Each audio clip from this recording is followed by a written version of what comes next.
The Marvel Universe. In the past decade or so, through cinematic, animated, and serialized adaptations, Marvel has become one of the biggest franchises around the world, with millions of fans around the globe, like you and me, celebrating these enduring icons every year. And as many of you know, there are two types of fans: the diehards, who literally live and breathe the superhero stuff, like me, and the casual fan, who are kind of fed up with it at this point but will hop in and out if it's something that interests them.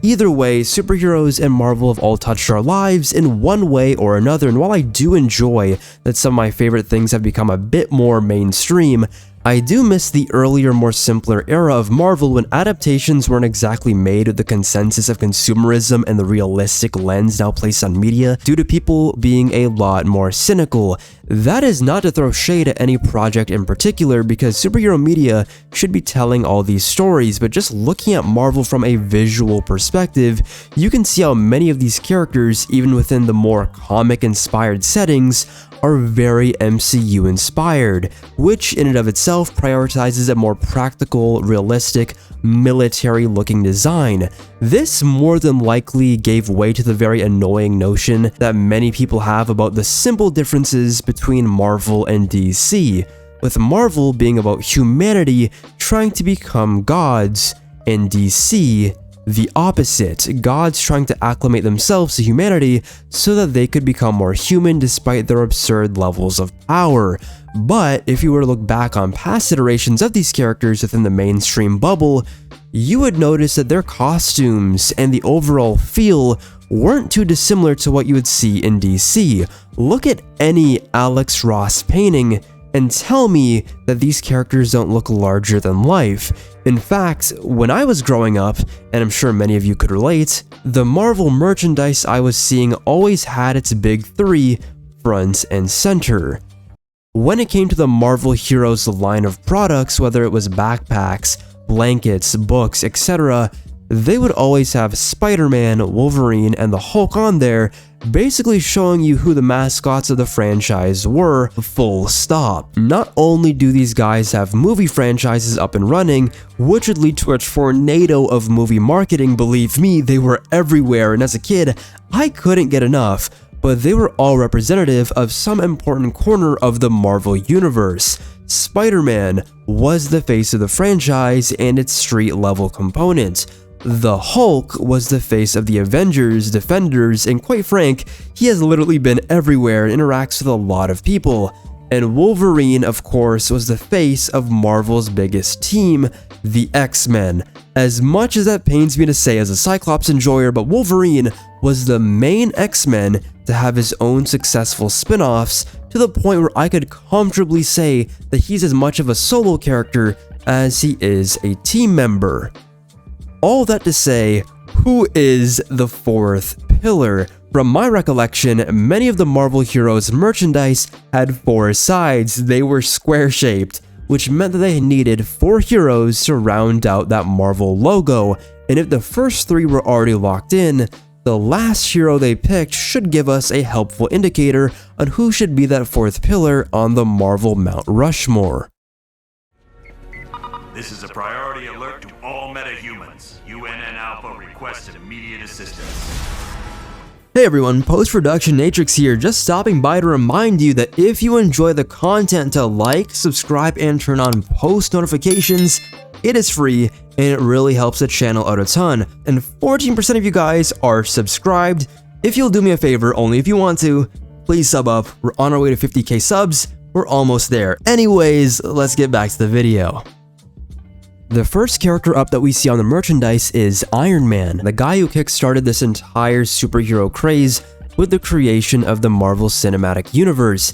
And despite what some people might say, he was not some random unknown C-lister before the movies. If you grew up in the 90s or the 2000s, there was absolutely no way you didn't know who Iron Man was if you were cultured and stepped outside of your house. Hell, even if you didn't even have to do that much, because if you had a TV, you probably would have seen him appear in Spider-Man the Animated Series, The Incredible Hulk, and even his own feature cartoon, which should tell you that he wasn't just some random bum, but at the same time, if you went to the arcade or played video games, you would have seen him. Whether that was on some random beat-em-up to a fighting game like Marvel vs. Capcom to my personal favorites, Ultimate Alliance. Iron Man was everywhere, and important enough to be the focal point of many events in the comics. He was also a prominent member of the Avengers and has solid and at times very interesting dynamics with all of the three pillars. It also helps that in the comics, he was coming off some pretty good runs, from Kurt Busiek to Warren Ellis to the Knopf brothers, and the Fraction run that was running concurrently with the MCU. And that's really where Iron Man starts becoming a fascinating case, because unlike the other three, his importance doesn't stem from what he represents on a ground level or even a mythological level. It comes from what he represents conceptually. Iron Man, Tony Stark, is Marvel's greatest proof of concept.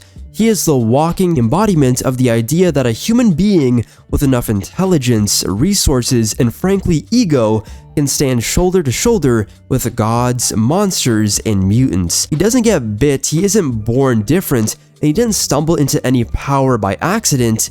He built it, which makes it interesting what makes it matter, because in a universe filled with accidents and destiny, Iron Man is intentional. There's also something to be said about how scalable he is. You can drop Iron Man into a grounded story about corporate corruption and weapons manufacturing, and it works. You can throw him into a cosmic war alongside literal gods, and it still works. You can even lock him in a room with nothing but scraps, and suddenly you've got one of the most iconic origin scenarios in comics.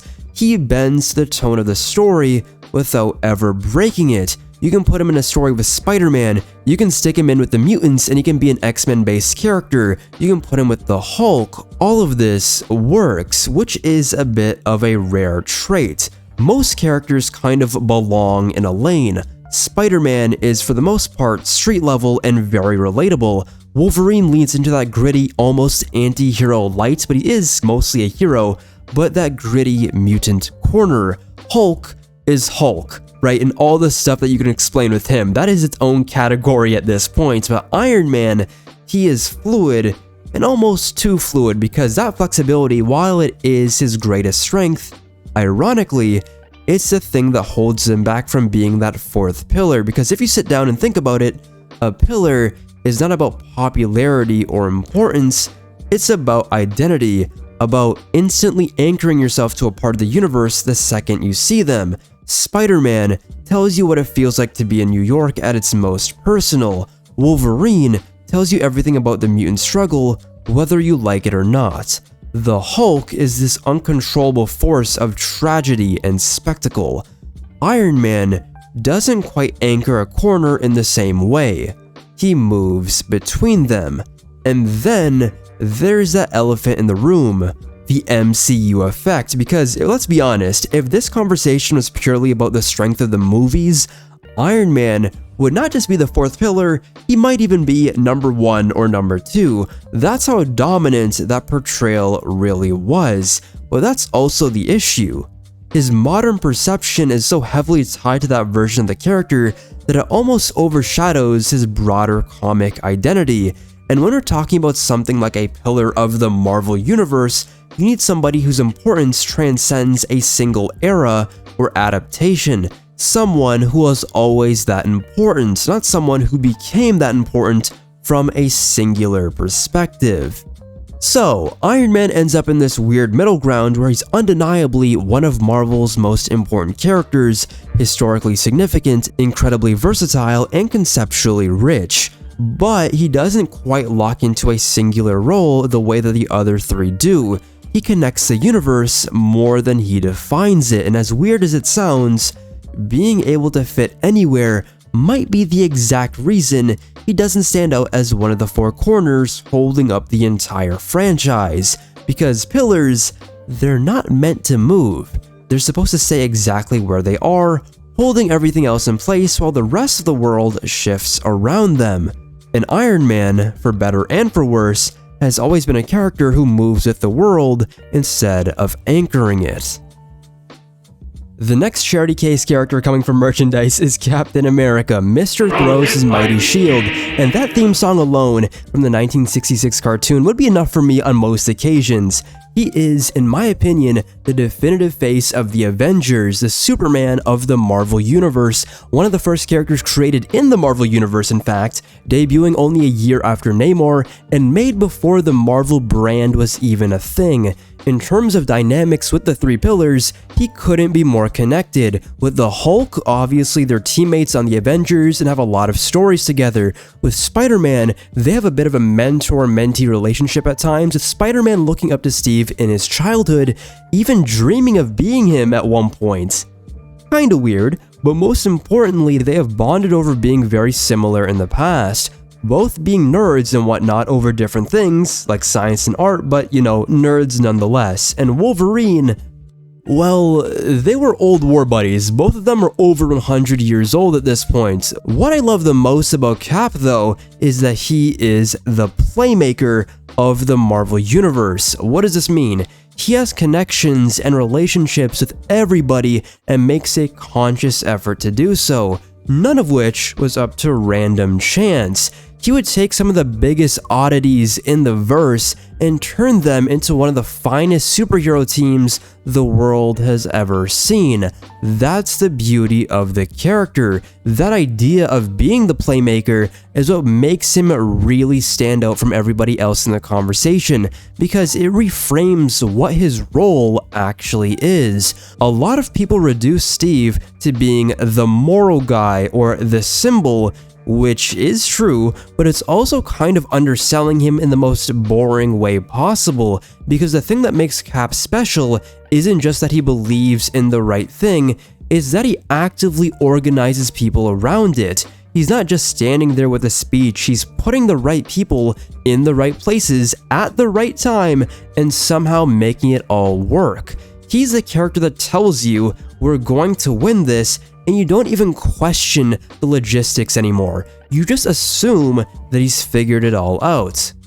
Steve and his relationships. If you examine it, just look at it from a different perspective. He chooses people, he sees value in characters that most of the world would either ignore or outright reject, and then build something out of that. Think of the time when he tried to bring Deadpool onto the Avengers because he saw value, even though at one point he did dislike him. Deadpool became a better person and character because of that. The Avengers don't work without that mindset. On paper, the team is a bit of a mess, a rage monster, a billionaire with at one point questionable ethics, a literal god, and then you've got Cap in the middle like a camp counselor, making sure everyone's feelings are being heard. It shouldn't function. Everyone has a purpose there, and it's what made the team work long term. Largely because of him and the people he inspired around him that follow in his example. That's why people are calling him the Superman of Marvel, because when you sit and think about it, not on the surface level, it's not about power, it is about presence. When Captain America shows up, the entire tone of the story now shifts, or at least it is supposed to. Characters stand up a bit straighter, arguments get quieter, and even the chaos itself feels a bit more controlled and structured. He brings that structure to a universe that is naturally very chaotic. That's not something you can just plug another character into. That's earned over decades and decades of consistency. That is where the fourth pillar, at least to me, started to click a little bit, because if the other characters represent this distinct corner of the Marvel Universe, then Captain America represents a thing that allows all of these corners to actually coexist. He isn't just a connective piece, he's not just another section of the world, he is the tissue that binds everything. Street-level heroes respect him. Mutants, when written well, trust him more than they probably should given Marvel's track record, and even the cosmic side of things acknowledges him as somebody worth listening to. That kind of universal credibility is rare, and that is why it works. It's supposed to be the thing that quietly holds everything else up while the spotlight moves around it. And yeah, I know this might be the most safe, basic choice that a lot of people would make, but I do think if we're looking at this from a solo character perspective, there is no one else you could choose other than Captain America. But you're gonna understand what I mean in a second when I mean by solo character. But once you stack him against other candidates, you see how this is the obvious and only pick that actually works. What it requires, he can meet all of that, and realistically, he holds the entire universe together without breaking under that pressure. The weight of the world, just like Superman, he bears on his shoulders. The next two might seem somewhat random to lump together, and I'm totally biased trying to bring them into this conversation, but they are Ghost Rider and the man he wishes he could snatch the name from, Daredevil. Now, while both of these characters have the honor of having a feature film before the MCU, what makes them special is that Ghost Rider is the face of Marvel's supernatural horror side, not magic, because obviously that goes to Doctor Strange. And Daredevil is the face of Marvel's street level, even more so than Spider-Man in my humble opinion. Feel free to disagree with me on that. Ghost Rider is an interesting case because he became really popular in the 90s due to the very real anti-hero love spell everybody was under. When it comes to the GR, the craze should have been expected though, because he's literally a flaming skull on a hell cycle spewing fire, hellfire, and throwing football field long chains around. What's not to like? And seemingly, I was not the only person to ask that question, because in the 90s, the Fantastic Four had a small status quo shakeup, creatively called the New Fantastic Four. Okay, why not? And the members included everyone's favorite Hulk, Spidey, Wolverine, and it also had the addition of one Ghost Rider. This image alone would be enough to bring him into that conversation, as it showed who Marvel thought could work as their core four. Each of them was unique, they could stand on their own, and they had enough star power to make it work. Daredevil, on the other hand, was given the unique reputation of being the most consistently written character in the Marvel Universe.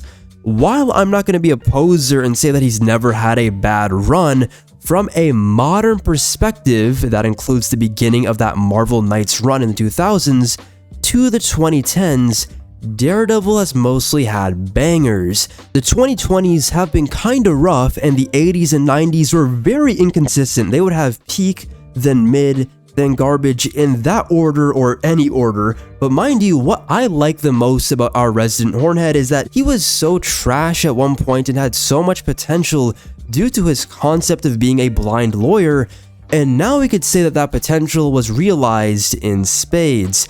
And honestly, both of these characters kind of feel like they're trying to kick the door into this conversation because they have the quality and the concept in tow. Because if you're looking at somebody like Ghost Rider, the second he shows up, the story stops being about science or superheroics, and it starts being something a bit more about evil, about horror, about consequences, judgment, and sin. The penance there alone is one of those abilities that feels like it belongs in a different genre entirely, like you accidentally walked into a horror comic while reading a superhero book.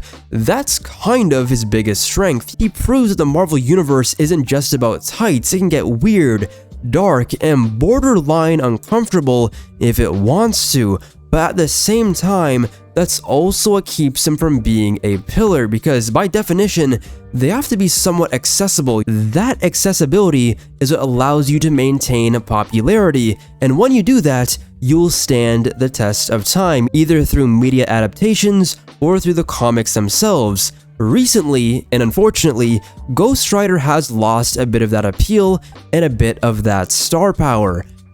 Daredevil sits on the opposite end of that spectrum because, in a lot of ways, he's the cleaner argument between the two. If we were talking about consistency, tone, and pure character work, Matt Murdock is about as reliable as it gets. His stories have a very specific identity that rarely gets lost, and that identity is grounded in something way more human than most Marvel characters are allowed to be. The crime, guilt, and faith aspect of the character leads to this concept of personal suffering that is not allowed to, get punched away at the end of the issue. It builds up, and eventually it explodes. And that's why the face of street level argument actually holds more weight than it sounds like it should, because Spider-Man might be the most popular Marvel street level hero, but Daredevil is the one who defines what that level actually feels like. When you think of the alleyways, the courtrooms, and the late night patrols where every decision actually matters, that's his lane. I feel like he owns it, but again, that's also where the limitation comes in, because as strong as that identity is, it's very contained. Daredevil thrives in a specific environment, and when you pull him too far out of it, you feel the tension breaking. Not in an interesting, good storytelling way, but in a way that this isn't really his world kind of way. You can put him on the Avengers, you can throw him into bigger events, but it never quite hits the same because you're taking him away from the thing that made him special in the first place. So both Ghost Rider and Daredevil end up representing something very important, just not something foundational. One expands the boundaries of the universe into darker territory, and the other perfects a very specific corner of it to near perfection, but neither of them really holds the entire structure up. If you look at the supernatural horror aspect, the Hulk has been holding it down. If you look at things from Paul Jenkins' run to the Immortal Hulk to Philip Kennedy Johnson's Hulk, all of that crazy horror aspect of storytelling has been done by the Hulk and has been selling very well. From a street level perspective, Spider-Man already has that in his bag, and of course, is the main guy of the entire Marvel brand. You'll never take that away from him. That's why, even though I would love to sneak one of them in here out of pure bias, it just doesn't fully line up with what we're looking for. We've been hearing some mild whispers about this team in this video, so we might as well just go ahead and say it. Anyone? Okay, I'll do it. The Fantastic Four, I know they aren't just one character, but it feels wrong to separate them. The FF was Stan Lee and Jack Kirby's first big project that they took on, and it was the official start of the Marvel Universe. Being Marvel's first family, they obviously get some bonus points, and because they're a team of people, it means that they quite literally have the strongest dynamics with the big three, with each character being an honorary member of the Fantastic Four as mentioned previously. And even Wolverine and Spider-Man have joined forces with Franklin and Valeria Richards when the team was a bit helter-skelter during the events of Empire. The Hulk and the Thing's rivalry makes them one of the most iconic pairs in comics.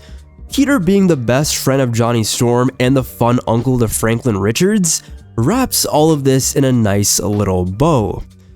What makes them stand out though is that they are representative of the cosmic side of Marvel. They are the gateway to everything beyond what we've seen in the big three. They are the reason the universe actually feels like a universe. The second you open one of their books, you're not just in New York anymore.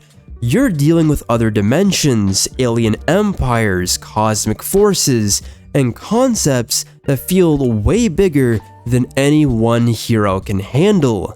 They're the ones taking you into places like the negative zone, introducing you to the idea that reality itself is a lot bigger and a lot weirder than it looks on the surface, even introducing us to characters like the Molecule Man and Franklin Richards, both of them being crazy reality and matter manipulators. They're also tied directly to the power cosmic, which alone opens the door to some of the most insane, larger-than-life storytelling Marvel has ever done. And then you start getting into the Skrulls and the Kree, entire alien civilizations that don't just exist in the background, but actively shape some of the biggest conflicts in Marvel history. That isn't just simple world building, that is foundation building, concept building, but it doesn't just stop at concepts, it's the characters too. Some of Marvel's most important and beloved figures come straight out of Fantastic Four books. Black Panther, introduced through them. Silver Surfer, also introduced through them. And it's not like these are some small addition, these are characters who went on to define entire corners of Marvel on their own. That kind of influence, I believe, is hard to ignore because it means that these guys are not just important for their own stories, but they're responsible for expanding everyone else's. And then if you were to flip that perspective, because if we're talking about pillars, you kind of have to look at the other side of the equation too. The villains, because a great hero is one thing, but a great rogues gallery is what cements a legacy, and this is where the Fantastic Four start to look a bit unfair. Doctor Doom is not just a great villain, he's arguably the Marvel villain. If you're carving out a Mount Rushmore on the other side, he's already there before you even finish the sentence. And then you've got Galactus, who isn't even really a villain in a traditional sense. He's a force of nature, an idea more than a person, and somehow still one of the most iconic presences in all of comics. And the craziest part is that their villains don't just stay in their books, they headline some of the biggest events Marvel has ever put out. Secret Wars does not exist without Doom being that guy. Annihilation does not hit the same without the cosmic groundwork that characters like Galactus and Silver Surfer helped establish, and we're not even talking about Annihilus, who is the main bad of that event. These aren't just good stories, they're cornerstone moments that help shape the direction of the entire line of Marvel Comics moving forward. So, when you stack all of that together, the history, the relationships, the cosmic scale, the characters they've introduced, and the villains they've brought into the spotlight, it starts to feel weird if you have any sort of pushback against the Fantastic Four being that fourth pillar, because unlike the other candidates, they helped build the blueprint for everything, all of it, and that's why, if we're being completely honest about the fourth pillar and what that actually means, it probably was never supposed to just be one person, it was always this team, the family that turned a bunch of disconnected ideas into a living, breathing universe. The answer was kind of sitting there the whole time, huh? But the Fantastic Four aren't just the foundation, they're the reason it exists. Put some respect on the FF's name. But yeah guys, that is all there is from me today. Who are your 4 core tongue twister characters in the Marvel Universe? Do you guys agree with my take? Do you completely go against it even though, the evidence I provided? That is completely okay, and I welcome it. Let me know your core 4 down below in the comments. Remember to like, subscribe, and turn on post notifications so you know when a new video goes live. And yeah, see you all later. Take care. Deuces. Peace.